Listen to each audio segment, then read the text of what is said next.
Beyond the Gates spoilers for Tuesday, October 28, 2025, tease a long-awaited discussion as Anita and Vernon have a candid conversation with Martin and Smitty. This has been long awaited. Let's see how it plays out. Key points: it's time for Anita and Vernon to talk to Martin and Smitty. Chelsea and Kat's conversation inspires someone to do something spontaneous. Ted and Carlton come face to face. Fairmont Crest glowed in the twilight, trying to smooth out the wrinkles left by the storm, but the splendor only made the cracks sharper. Anita and Vernon had just renewed their vows. A ritual that seemed to belong only to the two of them, but was really a declaration of power to the entire community that they could still keep the family together amid the twists and turns. White flowers, champagne, the whistle of the wind through the pillars. All of it was just the backdrop to an overdue conversation with Martin and Smitty. A conversation that piled up the debris that had accumulated over the months since June had suddenly become the name embedded in every decision, every fear, every fragile hope in a house accustomed to living by sealed commitments.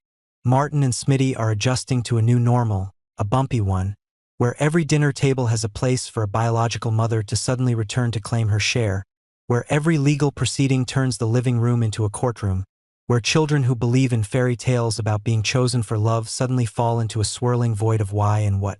Anita sits upright as a statue amidst the arbitrary weather of power and affection, her hands clasped together as if to lock all the chaos into order, while Vernon keeps his smile just right to make others guess he has forgiven everything, but in reality is just to restrain the calculations that never rest.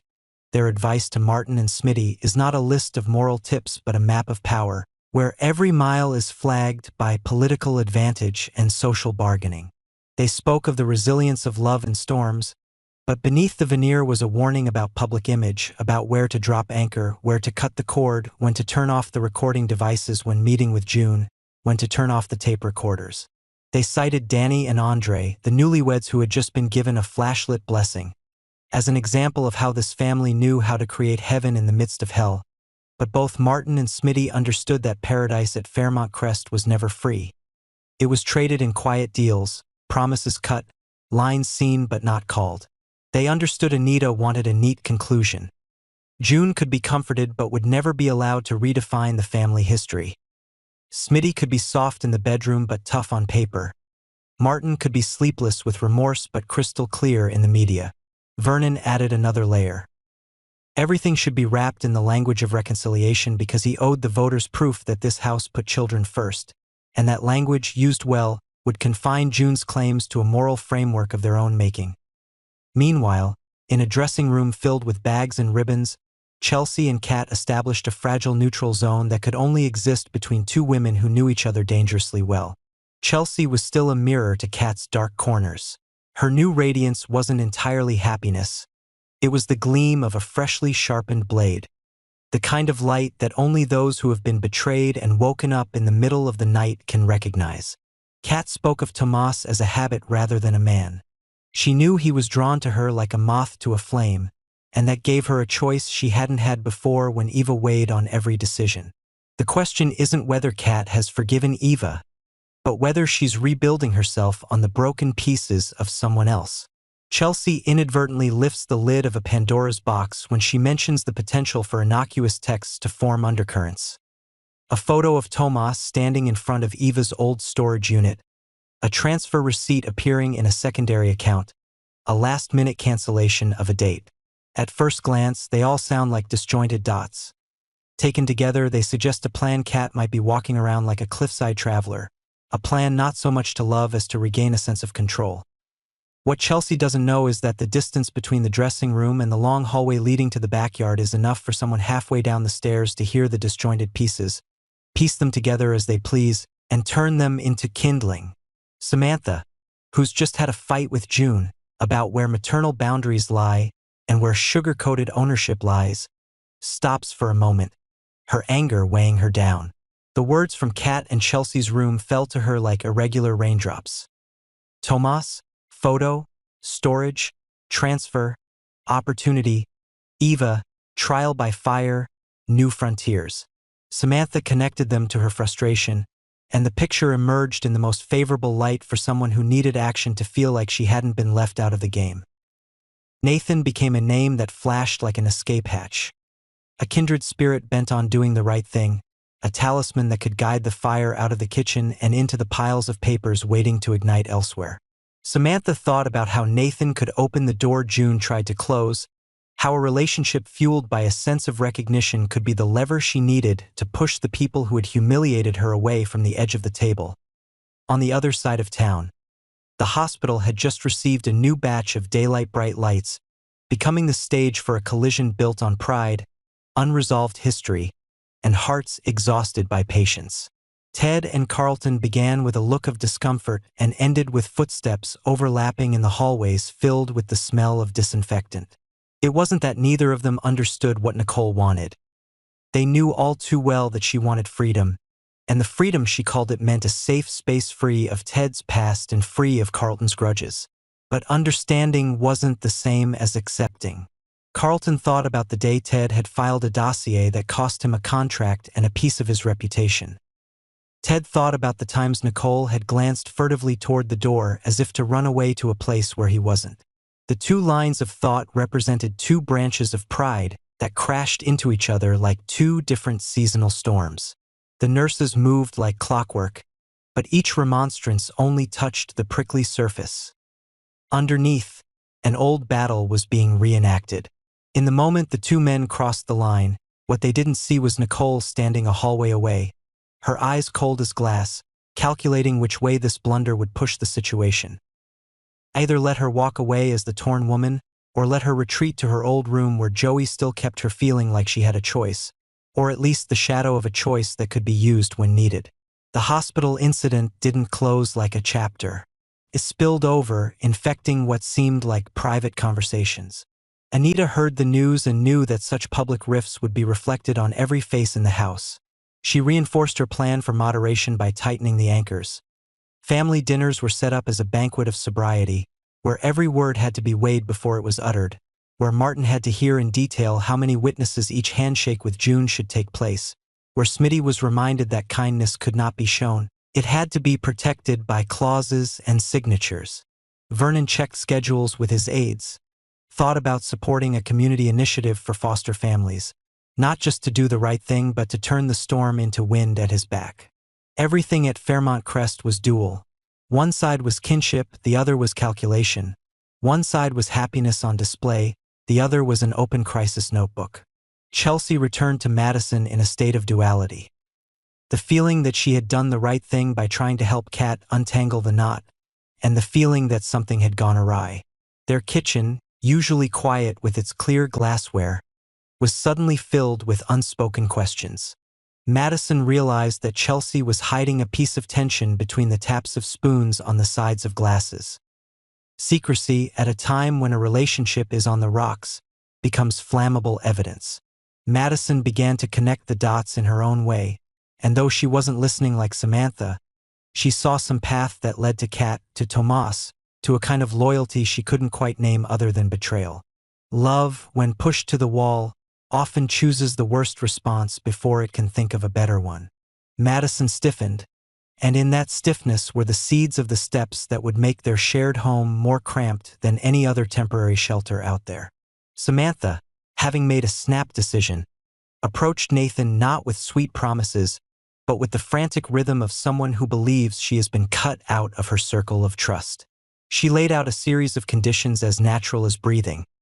A task to be done, a time frame, a person to call, a key to the drawer containing the documents that could tip the game between June and the rest. Nathan, like all decent people, didn't realize he was being used.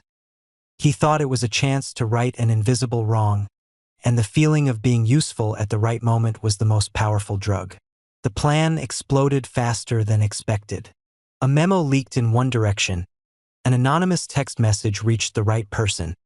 A call to the lawyer's office with a question clever enough to force someone to open a door they intended to keep locked.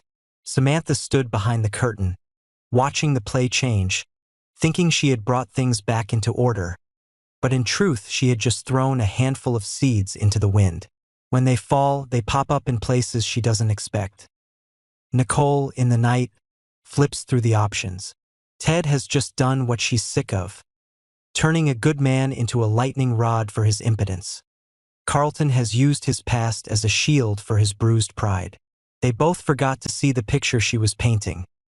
A quiet retreat where all moral debt was handed over to someone else to sign. In the corner of the phone screen, Joey's name appeared like a hint of fate. Regardless of whether she had truly returned to him or was just clinging to a memory, Joey was the open sum she used to threaten the equations that seemed locked. If things fell apart, she would choose the worst possible direction first. Sometimes falling into the abyss was the only way to avoid being dragged back down a muddy hill.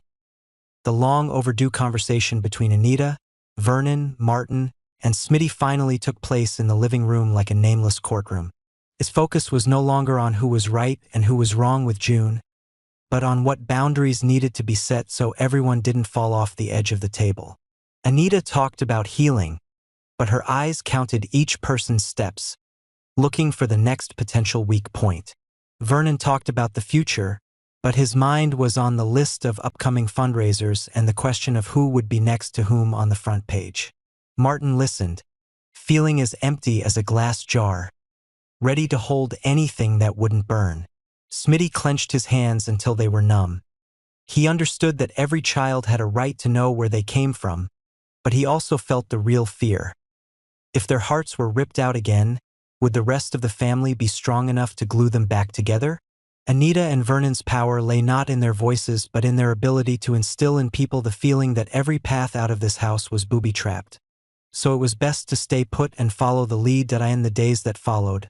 The aftershocks of the whole chain of events hung over Fairmont Crest like a fog that wouldn't lift. The Martins appeared on the streets with lampshade smiles, but the needle of anxiety pierced every handshake. Madison watched Chelsea with half-closed eyes, like a door that couldn't decide whether to close for warmth or open for ventilation. Samantha counted the hours for a reply from the gates of power, unaware that one of them had already begun tracing the line and had discovered her footprints in the muddy passages. Ted was more concerned with bruises from his pride than with scratches on his skin, and Carlton polished his image in the mirror, imagining himself as better, stronger, more desirable, not realizing that the game had changed. It was no longer about which man won, but which woman wasn't tied to a story written by a man. Nicole, meanwhile, set a reminder on her phone not to remember her date but to control her emotions.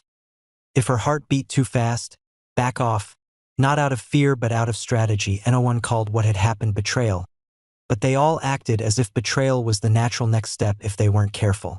Anita tightened the family schedule like a necklace, beautiful to look at and tight when needed. Vernon seemed to have given up, but his every nod was a vote for long-term control. Martin began writing notes about what he could give his daughter that June couldn't. Consistency, a full dinner table every night, the ability to make mistakes and make corrections. Smitty opened the cupboard to get another frame, not to hang it up but to remember that a family is a picture arrangement, and if you don't arrange it yourself, someone else will. The thread that connects them, though thin, is still intact, but each held it in their own twisted way. Samantha pulled to feel a sense of belonging. Chelsea held tight to save a friendship from falling into the well of speculation. Madison tightened to prevent love from sliding down the slippery slope of jealousy. Nicole loosened to gain room to turn. Ted and Carlton struggled like two men who had not yet understood that their anger was no longer functional. Martin and Smitty were afraid to let go because there was a depth beneath them that no one could fathom. And above all, Anita and Vernon stood at the end of the string, not pulling, just guiding, like puppeteers accustomed to moving invisible strings with fingers that never trembled. Fairmont Crest, therefore, kept its lights on, not because it was peaceful but because everyone here had learned to turn anger into energy, confusion into strategy, heartbreak into structure, and each delayed conversation became a hinge that slammed shut, opening a new echo chamber of irreversible choices. Thank you for taking the time to watch my video. All the content I make is just speculation and personal sharing. If you find the video interesting and useful, please support me with a like and leave a comment. If you have better ideas or more interesting speculations, please share them in the comments section for everyone to discuss. I appreciate all your contributions and support. Sincerely, thank you.